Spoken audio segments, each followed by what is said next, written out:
Alors, bienvenue dans cette capsule numéro 7 du cours Laboratoire Advisor. On va traiter maintenant de la recherche de fonds, comment rechercher des fonds. Bien évidemment, quand on veut faire une recherche, on s'en vient dans l'onglet Recherche. Je vais me mettre ici juste pour qu'on soit à la même place tout le monde sur la liste de colonnes fondement. Et j'ai ici, de façon très simple, une petite loupe qui me permet de rechercher des fonds avec le côté alphabétique. Exemple, je cherche des fonds, on va dire fidélité. Je pourrais écrire juste FID. Je fais Enter. Et ce que je vais avoir tout de suite à l'écran, c'est tout. J'ai pas eu des fonds fidélité, mais tous les fonds dans lesquels il y a le mot, il y a les initiales dans le fond FID. Et je vais avoir, voyez-vous ici, j'ai 1013 fonds. La plupart, c'est des fonds fidélité, mais si jamais c'était un fonds, exemple, Banque nationale fidélité, je le retrouverais également là-dedans. Mais c'est une façon extrêmement rapide de trouver une famille de fonds. Je pourrais faire la même chose si je disais, par exemple, je veux avoir des fonds de la Banque Royale.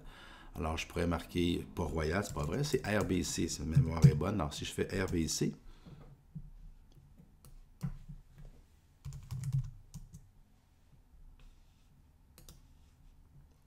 alors, vous venez de voir que je viens de faire une petite erreur. Je l'ai laissé, j'aurais pu la couper au montage, mais je l'ai laissé pour vous montrer que j'ai fait une recherche de fonds Royal sur les fonds fidélité. Ça ne m'a donné rien, puis c'était pas Royal que je cherchais, c'était en réalité RBC. Donc, je reviens ici, et ça, c'est un des éléments, comme je vous dis, je vais le laisser au montage parce que on va faire une recherche, ça va donner absolument rien. On se dit, qu'est-ce qui se passe? Est-ce que j'ai le... Il faut revenir au point de départ sur fonds canadiens ou avec les 10 752. Et je vais faire mon RBC. Tantôt, j'ai eu 0 résultat et maintenant, je vais avoir 401 résultats parce que j'ai cherché dans fonds commun. Si je cherchais, je vais continuer mon exemple à faire presque exprès pour faire une erreur. Si je m'en viens ici et je fais recherche de fonds fidélité, je vais avoir absolument rien parce que je suis dans, comme vous voyez ici, dans RBC. Donc, il n'y a pas de fonds fidélité dans RBC et c'est normal. Je reviens ici et là, si je fais une recherche fidélité,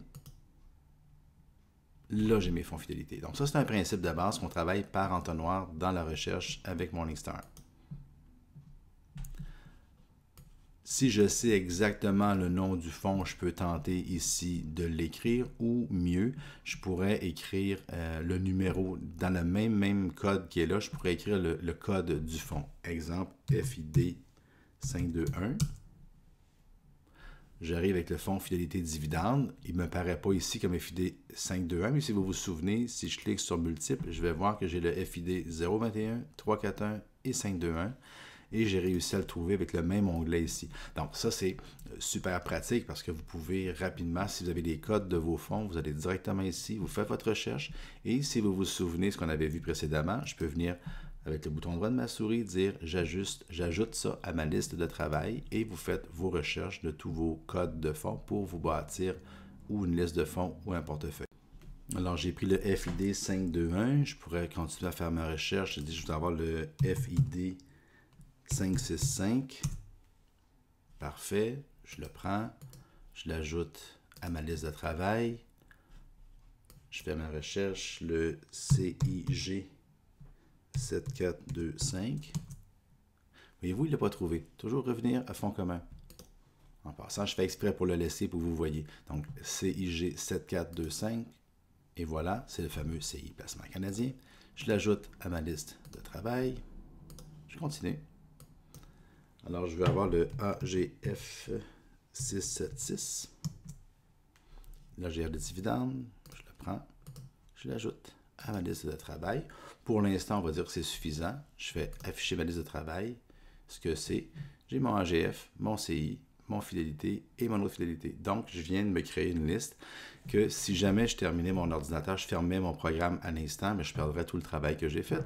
C'est pas ce qu'on veut faire. Donc, on va prendre tous ces fonds et on va aller se créer une nouvelle liste. Je peux le faire directement ici ou, encore une fois, dépendamment de votre habitude de travail, bouton droit de la souris et je vais faire nouveau liste. C'est la même chose.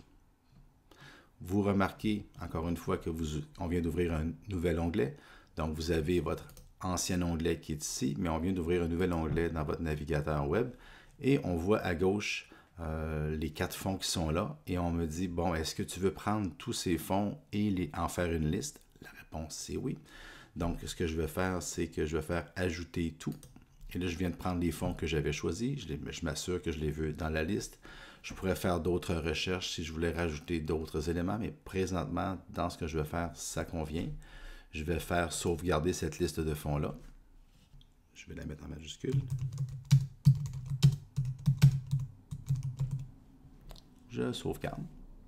Comme vous pouvez voir, il n'y avait pas de limite avec PaulTrack. Avec Advisor, j'ai une limite de 150 listes. Donc, vous pouvez faire autant de portefeuilles que vous désirez, mais des listes de fonds en tant que telles, on est limité à 150. Je clique là-dessus, j'enregistre ma liste. Maintenant, je peux venir terminer. Je reviens ici, j'ai toujours ma liste de travail. Je reviens sur Fonds commun. Et maintenant, je me demande où est ma liste. Mais elle est toujours une fois dans Recherche. Ici, on se souvient, dans la capsule précédente, on avait vu les différentes colonnes.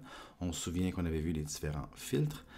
Et c'est ici qu'on vient chercher nos différentes listes. Alors, je clique ici. Et la liste que je viens de faire, qui s'appelle liste de CourLab Advisor, elle est ici. Je clique là-dessus.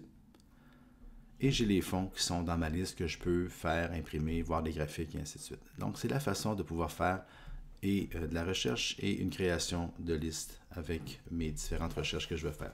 Donc, on a vu la recherche par code, on a vu la recherche alphabétique. On pourrait également faire un autre genre de recherche. Puis, on l'avait vu un peu précédemment, mais juste leur montrer ici. Donc, quand je veux trouver, exemple, des fonds, je sais que c'est dans telle famille de fonds. Donc, je peux venir ici dans mon filtre et choisir famille de fonds. Et si c'est des fonds famille fidélité ou des fonds RBC, je vais être plus efficace si je viens chercher ici par la famille que si je le fais par le texte en haut, parce qu'avec le texte, dans la fonction texte en haut, je peux aller chercher un peu toutes sortes de fonds que je ne désire pas, tandis qu'ici, je m'en viens directement dans une famille de fonds que, exemple, je sais que c'est celle-là que je veux. Là, j'en cherche une là, pendant le temps que je vous parle. Exemple, j'aurais un fonds de McKinsey. Tiens. Donc, j'aurais des fonds de la compagnie McKinsey. C'est un bel exemple parce qu'il y a plusieurs sortes de noms de fonds dans la famille McKinsey. Et en faisant ça, je viens de faire une recherche par famille. Et là-dedans, maintenant, je peux plus facilement circonscrire ma recherche et dire, OK, je veux aller chercher un fonds d'un de mes clients dans lequel il a investi. Puis là, je peux le voir à l'écran, je peux mieux le trouver et puis le sélectionner à ce moment-là. Donc, c'est une autre façon de faire. Puis celle-là, elle est même plus rapide et plus facile qu'avec PaulTrack parce que tout ce que j'ai à faire, je viens montrer mon filtre ici, je m'en vais dans la famille de fonds, je choisis la famille de fonds et après ça, je peux aller, encore une fois, additionner ou ajouter à ma liste de travail les différents fonds que je vais trouver à l'écran.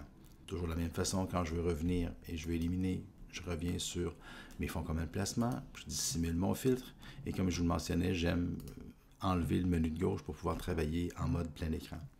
Un dernier truc qui était super populaire avec PaulTrack puis que j'espère va vous aider aussi au niveau d'Advisor, c'est parce que des fois on n'a pas le code de fonds, des fois le nom du fonds a changé puis ça devient un peu problématique de trouver le bon fonds parce qu'il y a tellement eu de changements. Alors c'est mon truc ultime et c'est un truc que quand les gens ne trouvent pas le fonds avec cette méthode-là, je leur dis c'est pas compliqué, le fonds n'existe pas et c'est la méthode VANPA, c'est-à-dire avec la valeur actuelle nette du fonds à la fin du mois. Alors ce qu'on fait, la première chose qu'il faut faire, c'est être sûr d'être dans le bon univers de fonds. Présentement, je suis dans les fonds communs, mais bien évidemment que si c'est des fonds distincts, il faut aller se mettre dans les fonds distincts. Première chose. Deuxième chose, il faut choisir le bon écran. Et le bon écran, il est facile à trouver. C'est l'écran VANPA, donc la valeur de l'actif net du fonds à la fin du mois. Je clique là-dessus. Ça m'amène automatiquement les valeurs liquidatives par part du fonds à la fin du mois. Vous avez normalement pas plus que 12 mois en arrière. On va dire, par exemple, que vous avez l'état de compte d'un client au 31 décembre 2014, pour mon exemple ici.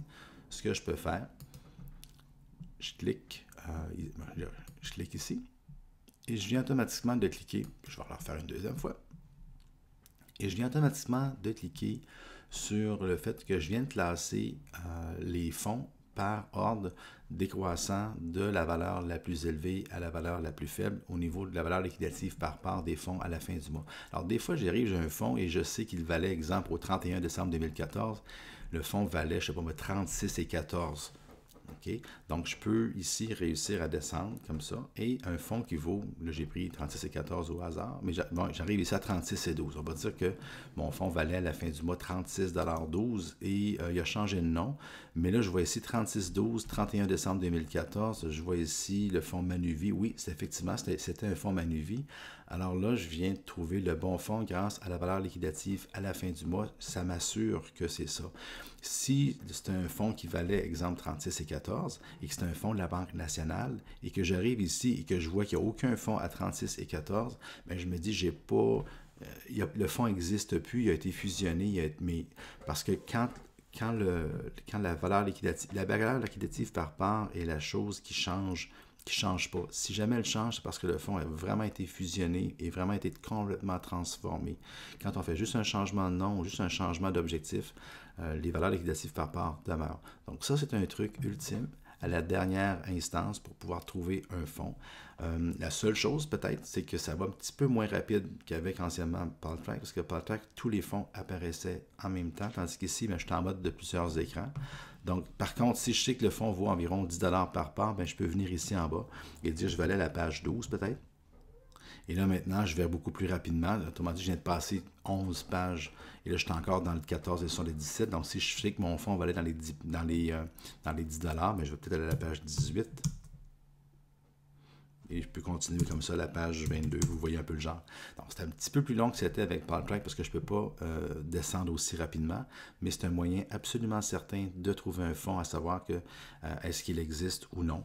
Parce que, bon, ici, dans les 10, 11 $, il y a beaucoup de fonds qui se situent là-dedans. Mais même à ça, à 11,65 $, il y a ici 1, 2, 3, 4, 5, 6, il y a peut-être 6 ou 7 fonds. Mais si vous regardez à gauche, ce sont tous des compagnies très, très, très différentes. Donc, quand vous cherchez un fonds, c'est sûr et certain que si c'est un fonds, exemple de la Banque Royale, bien, vous allez dire en 11 sur les 5, il n'y a aucun fonds de la Banque Royale là-dedans, donc mon fonds, il n'existe pas. Ou si vous cherchez un fonds de la Banque TD et qui est à 11 sur les 5, vous dites OK, parfait, je vais le trouver. Alors, c'est le truc qu'on appelle la recherche par valeur liquidative par part. Et ça termine la capsule numéro 7 sur la recherche de fonds dans Morningstar.